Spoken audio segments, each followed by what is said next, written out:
नमस्कार दोस्तों, स्वागत है आपका अपने YouTube चैनल परीक्षा यान अकेडमी में। पिछली क्लास में हम लोगों ने सेंटेंस को स्टार्ट किया था, उसको देखा था, सेंटेंस की डिफिनीशंस को देखे थे और उसके टाइप्स को देखे थे, जिसमें हमारे 4 टाइप्स को हमने पढ़ा था। होते तो वैसे 5 टाइप है, लेकिन हमने कितने टाइप्स को पढ़े थे?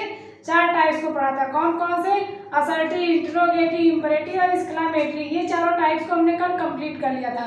उसके बाद हम लोग पढ़ेंगे ट्रांसफॉर्मेशन ऑफ सेंटेंस। सेंटेंस की फॉर्मेशंस कैसे होते हैं, उसका निर्माण कैसे होते हैं, उसको सिंपल, कंपाउंड, कॉम्प्लेक्स में कैसे परिवर्तित करते हैं।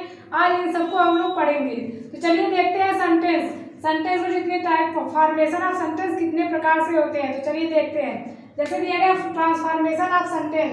सेंटेंस के ट्रांसफॉर्मेशन जो होते हैं वो 3 प्रकार से होते हैं। कौन कौन से? पहला है सिंपल सेंटेंस, दूसरा है कंपाउंड सेंटेंस और तीसरा है कॉम्प्लेक्स सेंटेंस। यही 3 प्रकार है। इन्हीं 3 प्रकारों के माध्यम से ही हम एक सेंटेंस को दूसरे में चेंज करते हैं, दूसरे को तीसरे में, ऐसे ही चेंज करते हैं। चलिए देखते हैं सिंपल सेंटेंस कहते किसे हैं। तो इसकी डिफिनीशन देखते हैं। Simple sentence, a simple sentence is one which has only one subject और वन प्रेडिकेट। एक सिंपल सेंटेंस ऐसा होता है जिसमें केवल एक सब्जेक्ट होता है और एक प्रेडिकेट होता है। या फिर दूसरी डिफिनीशन देखते हैं, दिया गया a simple sentence is one which has only one finite verb. एक सिंपल सेंटेंस हम लोग किसे कहेंगे? जिसमें केवल एक फाइनाइट वर्ब होंगे, उसी को हम एक सिंपल सेंटेंस कहेंगे। या तो एक फाइनाइट वर्ब हो या फिर सब्जेक्ट और वन प्रेडिकेट, यही होंगे, तभी उसको हम सिंपल सेंटेंस कहेंगे। जैसे देख लेते हैं, यहाँ पे दिया गया example, I am a student at new year academy of dramatic art. I am a student at New Year Academy of Dramatic Art। यहाँ पे देखिए दिया गया है वन सब्जेक्ट और वन प्रेडिकेट होने चाहिए। यहाँ पे सब्जेक्ट क्या है? सब्जेक्ट हम करेंगे, आई को सब्जेक्ट कहेंगे। हमने पिछली क्लास में सब्जेक्ट और प्रेडिकेट भी पढ़ाया था। सेंटेंस में जब स्टार्ट किया था उसमें हमने सब्जेक्ट और प्रेडिकेट को पढ़ाया था। उसमें बताया था कि कैसे हम सब्जेक्ट और प्रेडिकेट को पहचानेंगे। तो चलिए देखते हैं। जैसे कि आई एम ए स्टूडेंट, यहाँ पे किसके बारे में बात की जा रही है? आई के बारे में। तो आई यहाँ पे क्या होगा? हमारा सब्जेक्ट होगा। बाकी जितने बचते हैं हमने बताया था, सब्जेक्ट को छोड़कर सेंटेंस में जितने मैटर बचते हैं वो किसके अंतर्गत आएंगे? प्रेडिकेट के अंतर्गत आएंगे। तो यहाँ पे देखिए, यहाँ से लेकर वहाँ तक पूरा ये किसके अंतर्गत आएंगे? प्रेडिकेट के। तो इसीलिए यहाँ पे इसको हम क्या कहेंगे? सिंपल सेंटेंस के अंतर्गत रखेंगे। क्यों रखेंगे? क्योंकि ये यहाँ पे केवल एक सब्जेक्ट और एक प्रेडिकेट है। अब चलिए जैसे देखते हैं सिंपल सेंटेंस का पैटर्न क्या होता है। हम लोग सिंपल सेंटेंस पढ़े हैं और सब लोग पढ़ते हैं, लेकिन उसमें देखते हैं कि कितने पैटर्न्स होते हैं जिससे हम सिंपल सेंटेंस का निर्माण कर सकते हैं। तो चलिए देखते हैं सिंपल सेंटेंस पैटर्न। यहाँ पे देखिएगा यस वी मतलब क्या होता है? Subject plus verb. क्या होंगे? Subject plus verb. पहला पैटर्न क्या है? यस वी मतलब सब्जेक्ट प्लस वर्ब। दूसरा पैटर्न क्या है? Subject plus verb plus object. ये क्या है? हमारा तीसरा पैटर्न है, दूसरा पैटर्न है। और तीसरा पैटर्न क्या है? हम लोग सब्जेक्ट को एस यू बी लिखेंगे, आप लोग समझ जाइएगा कि वो सब्जेक्ट ही होंगे शॉर्ट फॉर्म में। यहाँ पे देखिएगा एस वी सी, इसका मतलब क्या होगा? सब्जेक्ट, वर्ब और complement. Subject, verb plus complement.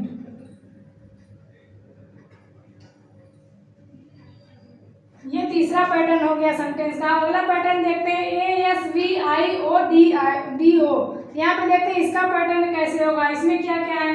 पहला है adjective plus subject plus verb plus indirect object. इसको क्या कहेंगे? इनडायरेक्ट ऑब्जेक्ट प्लस क्या है? Direct object. डीओ से क्या हो जाएगा? Direct object.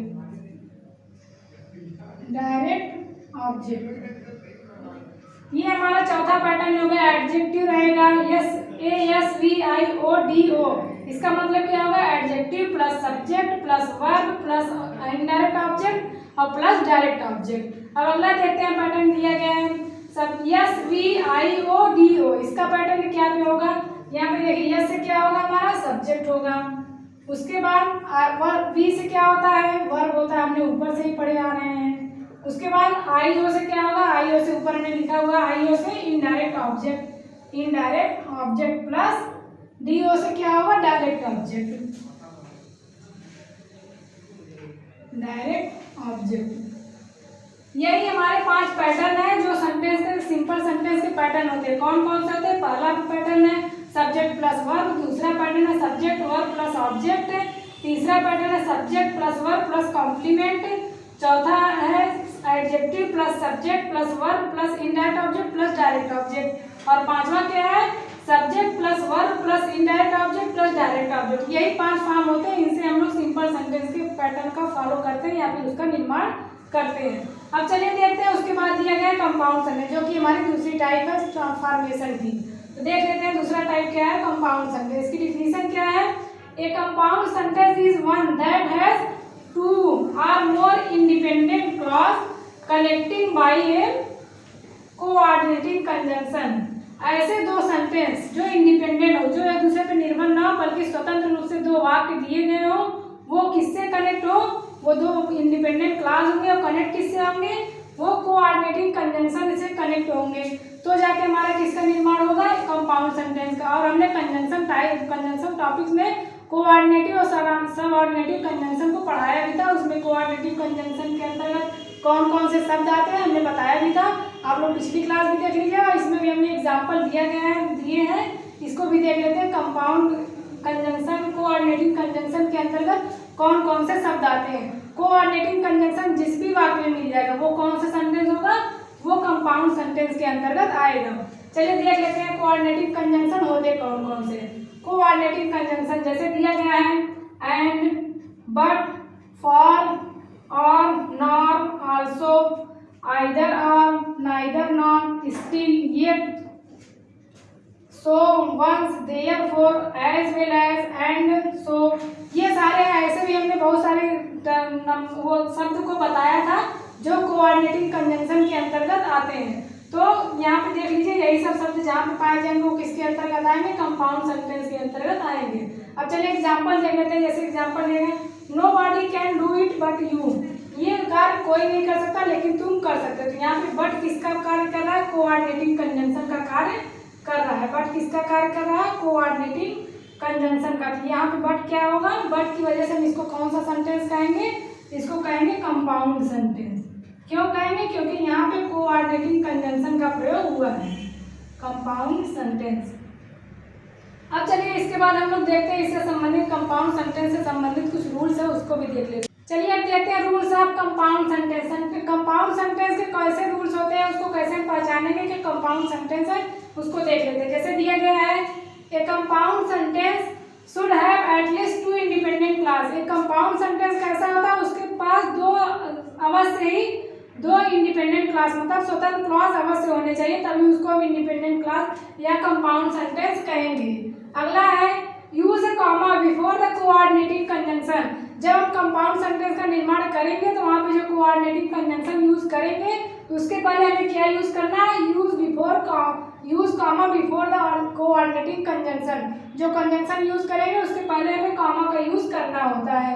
अब अगला दिया गया है, use A semicolon before A conjunctive adverb. जो कंजंक्टिव एडवर्ब होते हैं, मतलब जो दो सेंटेंसों को जोड़ते हैं और एडवर्ब के रूप में होते हैं, टाइप्स ऑफ एडवर्ब के अंतर्गत आते हैं, लेकिन कंजंक्टिव मतलब कंजंक्शन का कार्य करते हैं, वो उनके पहले भी हम क्या यूज करेंगे? सेमीकोलन का यूज करेंगे। सेमीकोलन का मार्क क्या होता है?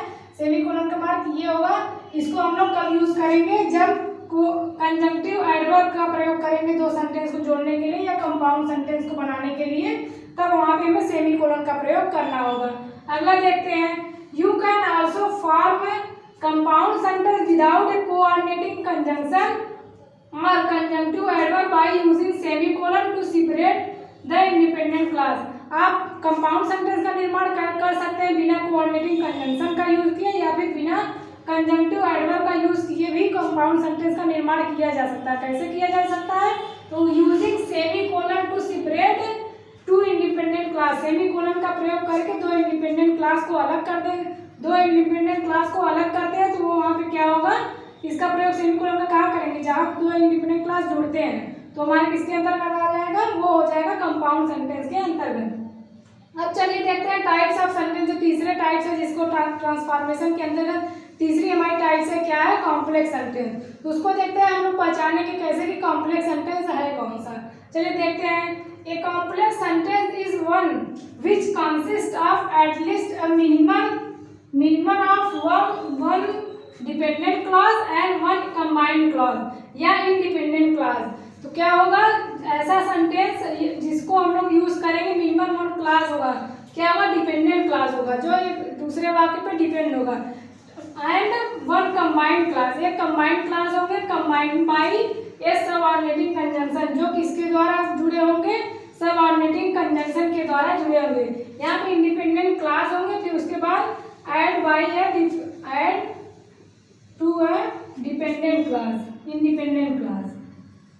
एक स्वतंत्र क्लॉज होंगे, एक आश्रित क्लॉज होंगे। इसी को हम लोग क्या, जब दोनों को जोड़ देंगे किसके द्वारा जोड़ेंगे, सबऑर्डिनेटिंग कंजंक्शन के द्वारा, तो वो हमारा क्या हो जाएगा, मिश्रित वाक्य या फिर कॉम्प्लेक्स सेंटेंस के अंतर्गत आ जाएगा। अब देखते हैं सबऑर्डिनेटिंग कंजंक्शन होते हैं। हमने जब कंजंक्शन पढ़ा था तो उसमें कोऑर्डिनेटिंग, सबऑर्डिनेटिंग कंजंक्शन सबको बता दिया था, आप लोग पिछली वीडियो जरूर देखिएगा। उसमें दिया गया था, हमने बताया था सबऑर्डिनेटिंग कंजंक्शन के अंतर्गत कौन कौन से आते हैं, उसको हमने सारे एग्जाम्पल जितने शब्द आते हैं सबको हमने उस वीडियो में पढ़ा दिया है। अब चलिए देखते हैं सबऑर्डिनेटिंग कंजंक्शन के अंतर्गत कौन कौन से शब्द आते हैं। जैसे दिया गया है after, because, if, that, though, although, till, before, unless, as, when, where, while, it is. ऐसे भी और सारे शब्द हैं जो हमने उस वीडियो में आपको पढ़ा दिया है, तो आप लोग वाला क्लास जरूर देखिएगा, उसमें आपको और सारे शब्द मिलेंगे जो सबऑर्डिनेटिंग कंजंक्शन के अंतर्गत आएंगे। तो चलिए देखते हैं, ये ऐसे शब्द होंगे जिनका हम यूज करके सेंटेंस का निर्माण करेंगे। और सेंटेंस कैसा होगा, एक आश्रित उपवाक्य होगा, एक मिश्रित स्वतंत्र उपवाक्य होगा, स्वतंत्र वाक्य और आश्रित उपवाक्य होंगे। एक स्वतंत्र वाक्य दूसरा आश्रित रहेगा, उसे हम क्या कहेंगे, मिश्रित या कॉम्प्लेक्स सेंटेंस कहेंगे। बिना दोनों के सेंटेंस का अर्थ कुछ निकलेगा नहीं, पहला पूरा होने के बाद दूसरे के अर्थ के अपने पूर्ण होने के लिए दूसरे सेंटेंस की उसे आवश्यकता पड़ेगी। जैसे देखिए दिया गया है, after we finish school, school खत्म करने के बाद। अब हम लोग यहाँ पे रुक जाते हैं, तो क्या हम लोग पता कर पाते हैं हमें क्या करना है, जब तक अगला सेंटेंस हम बोलेंगे नहीं, हम अपने पूर्ण अर्थ को पूर्ण नहीं कर पाएंगे। जैसे दिया गया, after we finish school let us go to the park to play in the park. हम लोग स्कूल को समाप्त करते ही कहाँ जाएंगे, पार्क में खेलने जाएंगे। जब दूसरा सेंटेंस बोला जा रहा है तब जाके ये सेंटेंस पूरा अर्थ दे रहा है। हमने सेंटेंस की डिफिनीशन भी बताया था, जो एक अर्थपूर्ण मीनिंग दे वही सेंटेंस होता है। तो इसको हम लोग अगर आधा बोल देंगे तो ये हमें पूर्ण सेंटेंस पूरा अर्थ नहीं देगा, जब तक कि सेंटेंस को पूरा नहीं करेंगे। तो ये हमारा क्या हो जाएगा, ये कॉम्प्लेक्स सेंटेंस के अंतर्गत आ जाएगा। अगला दिया गया है, as soon as they come we will leave, जैसे ही वह आया। अब इतना हम बोल के रुक जा रहे हैं, क्या हमें अर्थ पता चल जा रहा है हमें क्या करना है, कैसे क्या करना है, एक अर्थपूर्ण मीनिंग नहीं मिल रही। हमें क्या करना है, as soon as they come we will leave, जैसे ही वह आएगा हम चले जाएंगे, मतलब। तो फिर यहाँ पे क्या होगा, ये सेंटेंस को पूरा कर रहा है, we will leave। तो ये क्या होगा, ये स्वतंत्र क्लास होगा, ये क्लास कौन सा होगा, ये डिपेंडेंट क्लास होगा। ये डिपेंडेंट क्लास है, किस पर डिपेंडेंट क्लास है, डिपेंडेंट। ये क्या है, स्वतंत्र क्लास है जो इस पे डिपेंड है, तो ये हमारे अर्थ को पूरा करेगा।